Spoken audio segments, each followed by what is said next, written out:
one of the reasons why we try to start all our meetings on time. I don't know how you do it in your local church. I realize in the villages, some of them don't have watches. Buses take a long time to come. You can miss out and you can be late. That's okay. But if we don't make an effort to go to a meeting on time, something is wrong. And we read in Luke 22, verse 14. Luke's Gospel, chapter 22, verse 14. That when the hour had come, there was a certain time Jesus fixed with his apostles saying, I'll meet you there. And when that time came, they did not have to wait for Jesus to come. He was not a king who comes whenever he likes. No. That is senior pastors. They come when they like. Jesus was a servant. And he was there on time. I don't know about the others, but he was there. But here it says the apostles also were there. So we should make every effort to start a meeting on time because we speak the truth. If you say a meeting is 9:30, that is the truth. But if you start the meeting at 10 o'clock, you're not speaking the truth. You're a liar. If you plan to start the meeting only at 10, why do you tell people you're meeting at 9:30? Tell them we are meeting at 10. We must be truthful about the smallest things. That does not mean everybody can be on time. You see, people travel long distances. Children may be having to go to the toilet last minute. Traffic rush. They can be late. So many of our meetings may be late. That's okay. All I'm saying is we must try to be on time. That's all we can say. And I will not question anybody who comes late. There could be many reasons, especially those who have families, those who have to travel long distances, catch a bus and all that. But if we don't try to be on time, that means we don't have a sense of responsibility. Even villagers who have grown up in the villages, when they join the military, they all learn to come on time. How is that?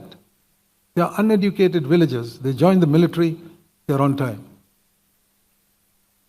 And that's because in the military they punish you. I know. If the morning parade is at 6:30 and you go at 6:31,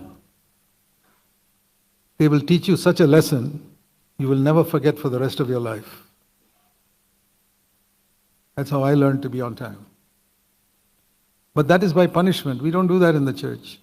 We follow Jesus, who said when the hour had come, he was there. So again I say, don't condemn yourself if you're late because your children were late or the bus got held up or the traffic was okay, quite all right. Even if you're half an hour late, okay. But try to be on time. Do your best to be on time. In other words, plan your life so that you start a little earlier.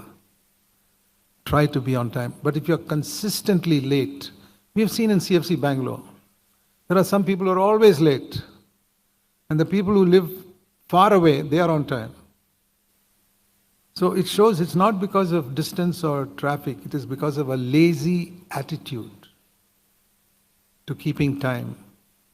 Very important, my dear brothers, as elders, you must not have a lazy attitude to keeping time. And if you have to travel a long distance, start a little early.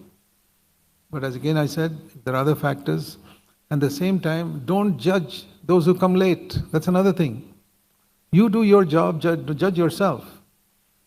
See, because I grew up in the military, I had a tremendous problem when I used to see people coming late. We used to see Sunday, not now, when I was an elder here 30 years ago.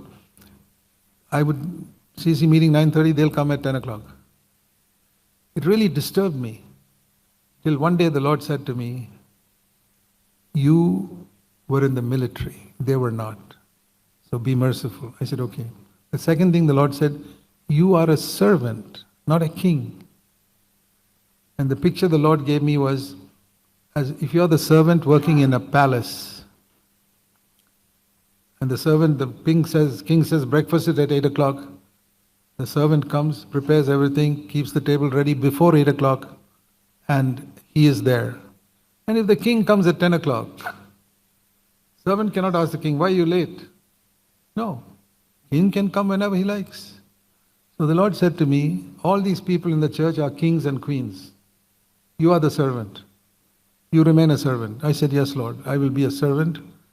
And the Lord said, one day, some of these kings and queens will graduate and become servants. So you wait for that. So that brought my heart at rest. After that, I never judged anybody. I said, Lord, I'm a servant. These kings and queens can come whenever they like. That's up to them. But I have also seen these kings and queens who have a lazy attitude to this, usually have a lazy attitude to everything else in their life. They are defeated by sin. Their family life is also not godly. It's a whole way of life. If you're disciplined in one area, you become disciplined in many other areas. So it's a small thing, but I want to encourage you, dear elder brothers and others, to learn discipline in every area. Turn with me to 1 Corinthians and chapter 9. 1 Corinthians chapter 9. I'm not scolding anybody here because I don't judge anybody who comes late. But I want to challenge you. It's like somebody who's running a race and the coach says, come on, you can get a better time. You can run that 1 mile faster than that. Come on, challenge. That is a challenge. That is not scolding. And it's very important that we learn to challenge people to a more godly life, more disciplined life. 1 Corinthians chapter 9, verse 24. Don't you know that all those who run in a race run, but only one receives the prize? Run in such a way that you may win. And to whom is Paul writing this? To the worldly, carnal, Corinthian Christians. Can the Corinthian Christians run in such a way they win first prize? Yes. This verse teaches us that in the Christian race, it is not only one person who gets first prize, everybody can get first prize. He's telling all these Corinthian, carnal, worldly Christians, run in such a way that all of you get the first prize.